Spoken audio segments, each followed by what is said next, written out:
Welcome to the mission flying the 320, basing on the original flight of JetBlue Airlines 241 between Metropolitan Oakland International and Long Beach in Los Angeles. The Airbus 320 is the scheduled aircraft type for this short commuter flight.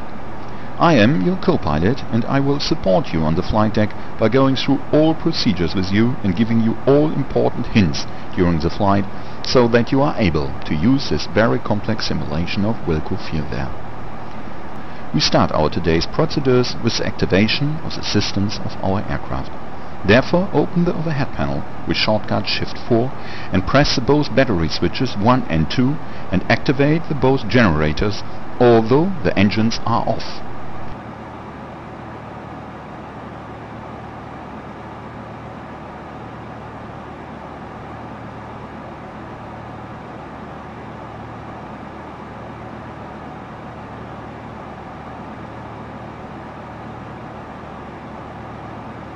Activate the external power by pressing the external power switch.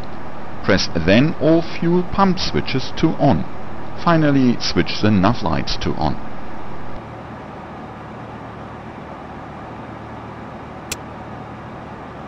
Close the overhead panel with Shift 4 and open the pedestal by pressing Shift 3.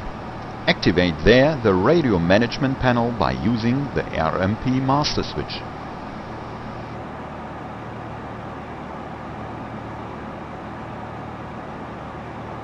Close the pedestal again with Shift 3 and open the flight management computer, the MCDU, by pressing Shift 5.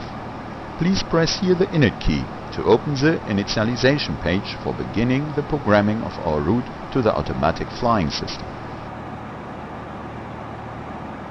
Enter the departure and arrival airport by pressing KOAK\KLGB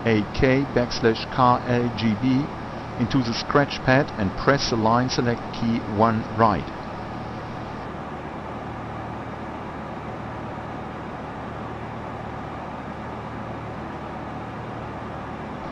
On the following screen you can choose a flight plan if there is one for this both airports, but we need no separate flight plan. The distance is short enough to use the departure route and approaching route as our flight plan. Therefore, press Return with the line select key 6 left for returning to the init display. Enter now our flight number B6241 into the scratch pad and press the line select key 3 left. Enter after this the altitude of 31,000 feet into the scratch pad and press the line select key 6 left. Press finally Align IRS with line select key 3 right. Choose now Next Page to jump to the init page B. Press double at the line select key 1 right and 2 right to use the assistance for the correct weight of our aircraft. Press the F-plan key to go to the flight plan itself. Select there the departure airport KOAK with the line select key 1 left and press again at the line select key 1 left to display the departure page. Our takeoff will take place on runway 11, which you can't see on the display in this moment. Therefore, scroll with the arrow keys and choose the line select key for the runway 11 if you can see it. Scroll again with the arrow keys to find the departure route Sky L3. Choose it with the correct line select key. Find now the waypoint FLW by scrolling and select it as transition with the line select key on the right side. Press finally Insert with the line select key 6 right.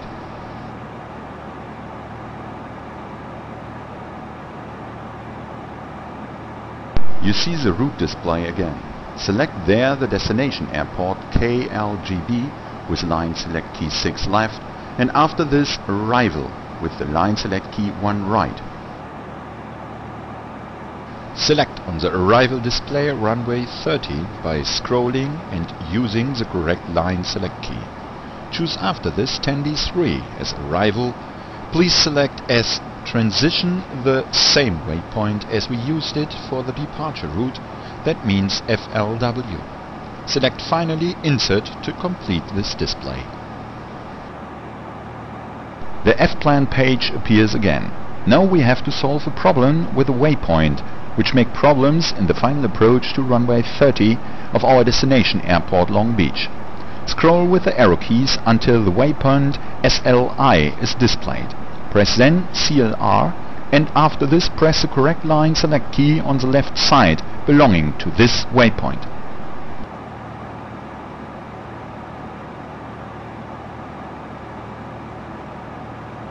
If you have done it correct, the waypoint is cut out of the flight plan. Now we have to resolve the discontinuities of our flight plan. Scroll by the arrow keys until you find the white entry Flight Plan Discontinuity.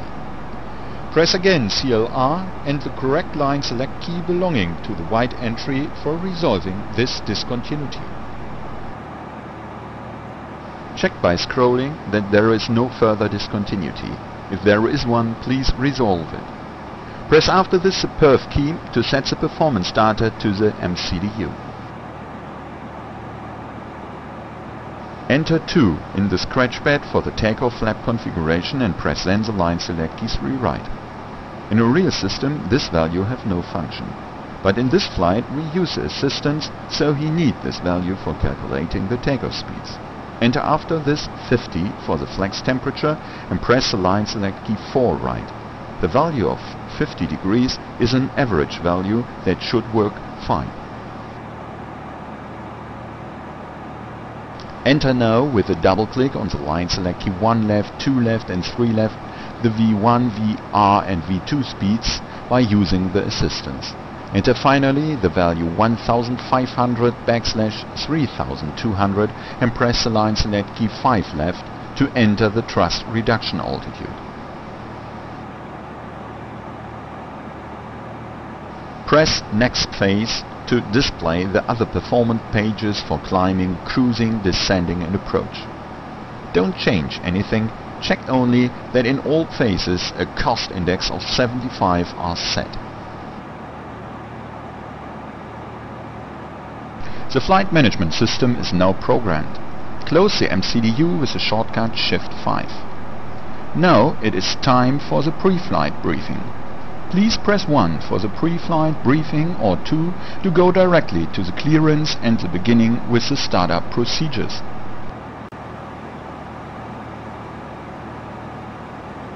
We stand already at Gate 9A of Terminal 1 of Oakland International Airfield. After startup procedures and clearance for taxi, you must turn the jet completely around and then you must drive us over the taxiway to runway 11. There you line us up on the runway. After clearance for takeoff, we will hopefully start in normal procedures. That means, firstly you must push the throttle into the flex detent to activate the auto throttle. Check that on the FMA display manual flex 50 appears and that SRS and runway shown in green. During the takeoff roll, push the side sticker halfway forward until we reach the first speed check at 80 knots. At 151 knots we reach the V1 speed, what means that there is no longer enough space on the runway for a safely slow down of the aircraft. At the same speed of 151 knots we reach the rotation speed, what means that you can slowly pull the side stick backwards for rising up the nose of our Airbus. At the speed of 156 knots, the V2 speed, you can lift the aircraft from the ground. I call you again, if there is a positive climbing rate, then you must retract the gears. After this, try to maneuver the jet with the side stick on the runway heading of 113 degrees and a pitch of nearly 15 degrees nose up on the horizon. At about 1000 feet, activate the autopilot by pressing the AP1 button. At 1500 feet we reach the thrust reduction altitude, what means that you must bring the throttle into the CL detent. Reduce then the pitch to 10 degrees nose up on the horizon. Check in the following time that the aircraft begin to following the route of Sky L3. At 3200 feet we reach the acceleration altitude. Check then that on the display CLB appears. In the following phase the autopilot increases the speed to 250 knots. Therefore, you must choose flaps 1 at about 180 knots, and at 200 knots you must clear up the wings for bringing the jet into a situation for faster speeds. After reaching the demanded altitude of 13,000 feet, we get the next level for climbing by the control. Increase the altitude of the autopilot to the new demanded altitude and click with the right mouse in the middle of the altitude leveler of the autopilot. Repeat this procedure for the next demanded altitude until we reach our cruising altitude of 31,000 feet. Alright, this was the pre-flight briefing. Do you have any questions?